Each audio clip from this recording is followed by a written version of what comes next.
자, 이제 KT 위즈가 FA 1년을 앞두고 있는 고영표 선수와 단연 계약 체결을 추진 중입니다.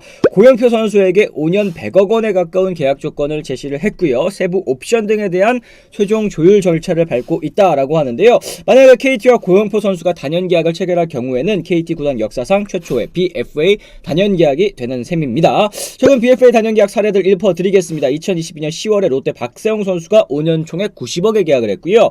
2022년 12월에는 NC의 구창모 선수가 7년에 최대 132억 원에 계약을 했는데 약간은 조금 희비가 엇갈리고 있는 것 같습니다. 박세웅 선수 뭐 잘 묶어놨다라는 이제 평가가 또 어느 정도 있는 반면에 구창모 선수는 또 이제 잦은 부상 때문에 또 선을 보일 기회가 많지 않다 보니까 좀 약간 비판을 받고 있기도 하는데요. 어쨌든 이 BFA 단연 계약이라는 제도 어떻게 생각하시는지 안경현 위원님의 생각이 좀 듣고 싶은데요. 뭐 선수 좋고 구단도 좋고 팬들도 좋고 다 좋은 거 아니겠어요? 네. 저는 그 고영표 선수 계약은 잘 잡는다는 생각이 들어요. 왜냐하면은 고영표 선수는 스피드에 구애받지 않는 선수예요. 그렇죠. 그러니까 보통 이제 뭐 5년에 100억이니까 BFA 선수가 이렇게 받으려면 공이 빠르거나 구위가 좋거나 막 이런 선수들이 이제 받는 경우가 많은데 그렇죠. 거기에 비해서 그 고영표 선수 그렇지는 않거든요. 근데 공이 빠른 선수는 이게 이제 어느 순간에 다칠지 모르고 어느 순간에 스피드가 저하돼서 말지 몰라요.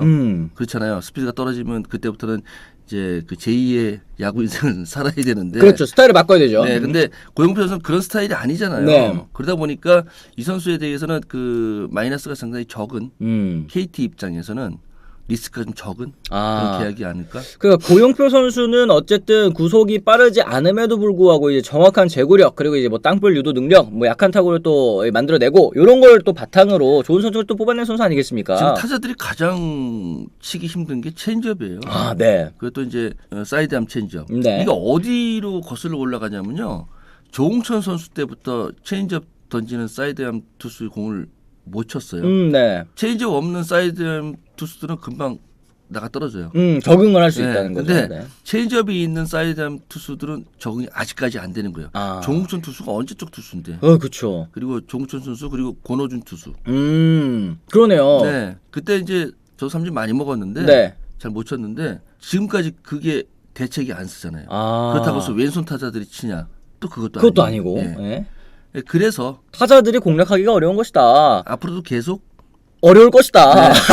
유현진 선수가 우리나라에서 체인지업 던져서 그래도 됐고 네. 메이저리 가서 아직까지도 뭐 잘 하고 있고. 그렇죠, 그렇죠. 그게 다 그거예요. 체인지업. 예. 선발 투수로 뛰려면 진짜 체인지업 같은 거는 하나는 좀 있어야 되는 것 같아요. 근데 사이드암의 체인지업은 다른 체인지업보다 더 어려워요. 아하. 네. 오른손 오버핸드 투수가 던지는 체인지업은 눈에 보여요. 보인다며요. 네. 근데 사이드핸드 투수의 체인지업은 구별이 안 돼요. 아직까지. 그래서 대체가 안 되는 투수가 고영표 선수예요. 그다리 계약을 잘한 거예요. 그랬을 때는 이제 5년에 100억이면은 뭐 그냥 단순하게 나누기만 하더라도 1년에 20억 정도 되는 거잖아요. 고영표 선수 뭐 요 정도 계약을 받을 만한 충분한 자격이 있다라고 이제 생각을 하시는 거겠네요, 위원님은. 올해 잘 던지면 더 받을 수 있는데 오히려 손해를 볼 수도.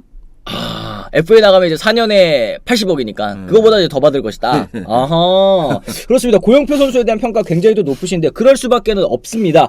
고영표 선수 군 제대 이후에 2021년부터 이제 에이스로 변신을 했는데요. 2021년에는 11승 6패 2.92의 평균 자책점, 그리고 22년에는 13승 8패 3.26, 그리고 2013년 지난해죠. 12승 7패 2.78.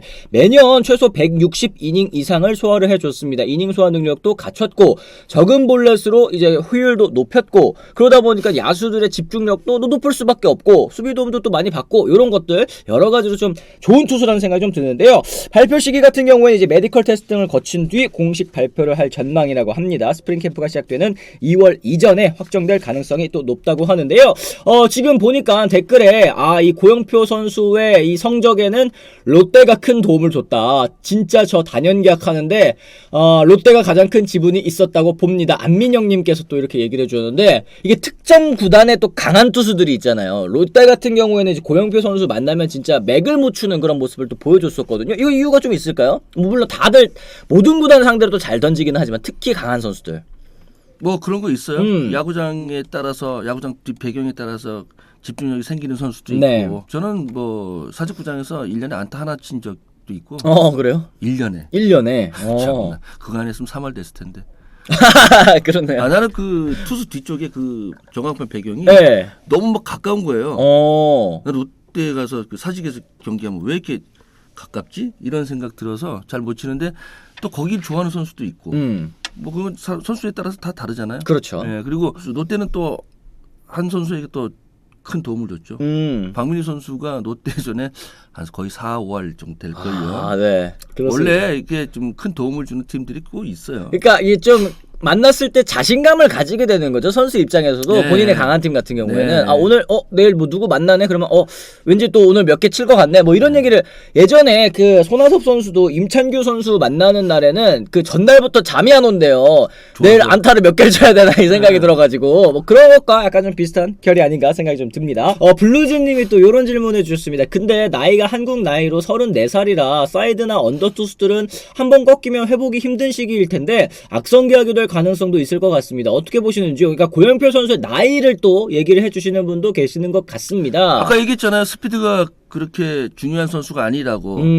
우리가 이제 정대현 선수가 있었죠. 네. 정대현 선수가 안 좋았던 거는 정대현 선수는 무릎이 안 좋았어요. 아 맞아요. 그래서 그 투구할 때 보폭이 짧아졌어요. 점점점 스트라이크가. 그랬죠. 예. 네. 그러다 보니까 구위가 나빠진 거죠. 변화구의 각이 안 좋아진 거예요. 그러니까 이 원래는 정대현 선수 공이 되게 꿈틀꿈틀 이러면서 이제 무브부터 좋았는데 말씀하신 것처럼 이제 무릎 아픈 다음에는 보폭이 이제 스트레이드라고 하죠. 스트레이드가 이제 좀 줄어들고 그러다 보니까 좀 이제 무브부터 줄어든. 네, 어쨌든 고영표 선수는 말씀해 주신 것처럼 공이 빠르지 않은데도 정확한 제구로 좋은 성적을 또 뽑아내는 선수고 체인지업까지 장착해 놓은 선수이기 때문에 롱런 할 수 있다. 부상만 없으면 롱런 할 수 있기 때문에 5년에 100억 계약 이거 괜찮은 계약이다. 이게 우리가 딱 정리한 거죠. 네. 보리밥 살바 할 때 이게 빠르다고 못 잡는 게 아니잖아요. 아 그렇죠, 맞아요. 이게 뭘 할지 몰라서 심리 싸움이잖아요, 그죠? 네, 그거예요. 고영표 선수하고 타자하고 치면은 보리밥 쌀밥에 그냥.